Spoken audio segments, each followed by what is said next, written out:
Hey everyone. In this video, I want to talk to you about the power of listening with the intent to understand.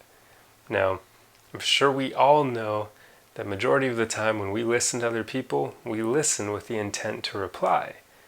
We're not aiming to understand where the other person is coming from. But this skill helps so much with your relationships. It'll help with your friendships, it'll help with your family members, and it'll especially help with your romantic relationships. Because when you listen with the intent to understand, you heal relationships, especially during times of tension like arguments. If you listen with the intent to understand during those moments, you're pretty much going to guarantee that your relationships are going to last, provided that you chose the right people to be in them with. But let me get into this. So, how do you listen with the intent to understand rather than reply? Well, the first part, we're pretty much all going to know this, and it's the most difficult, is you have to set your ego aside. I know, it's much easier said than done. We all know, and we've all heard people talking about how your life becomes better when you learn to set your ego aside. But it's so hard to do in practice. So here's what I do to circumnavigate this, because that is a pretty hard thing to do. So what I like to do is, first and foremost, is just relax in my body. Just, if you feel tension anywhere, notice it and try to relax and let go of it. Feel the balls of your feet touching the inside of your shoes, and then your shoes touching the ground, or feel your knees and make sure they're not locked. Relax, and just relax as much as possible, and make sure your posture is good too. So that whole exercise from many videos ago of bringing your shoulders up, back, and down, and just relaxing and being calm and collected and grounded. And then once you've done that, it makes it really easy to do the next part, which is take the focus off of yourself. So now that you're relaxed, focus on the other person. Stop thinking about what you're going to say next and figuring out what your reply will be. Don't do that. Just get rid of that idea and instead focus on the other person. Try to figure out what their emotional state is.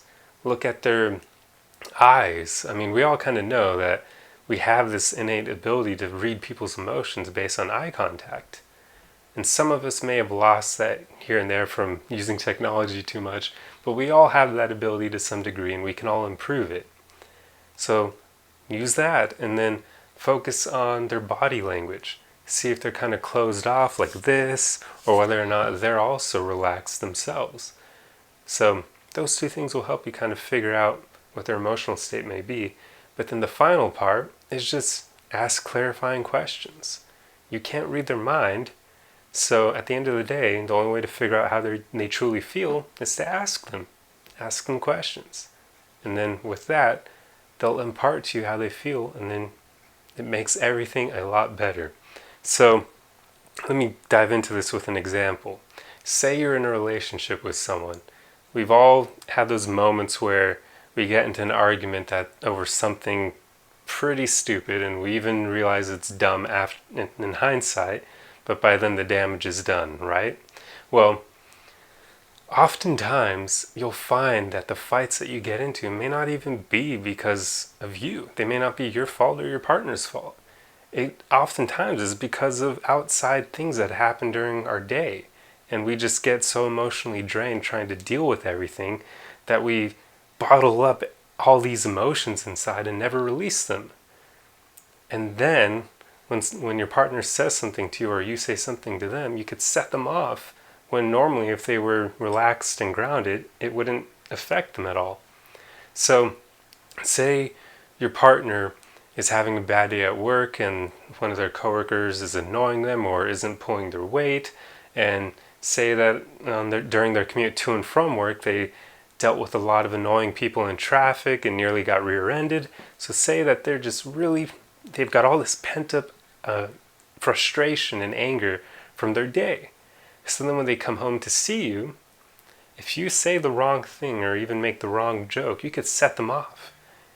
And in those cases, it wouldn't really be your fault, right? Because they just had a bad day, and they just haven't dealt with the emotions surrounding their bad day. So then you're the catalyst that causes them to explode. Well, in those situations, we all know the last thing you want to do is defend yourself. That's just going to make things worse. So instead, try listening with the intent to understand. Put these things into practice. Try figuring out what emotions your partner is feeling and then help them work through that. Rather than defending yourself and telling them, hey, whoa, it was just a joke, or I didn't mean to upset you like that. Why are you so touchy right now? Instead of saying stupid stuff like that, say, hey, look, I can see that you're feeling pretty upset and you're kind of tense right now. Did you have an okay day? Was everything fine at work? How about it? Was your commute all right? Are you all right? Like, speak to me. What's going on? Let's work through this.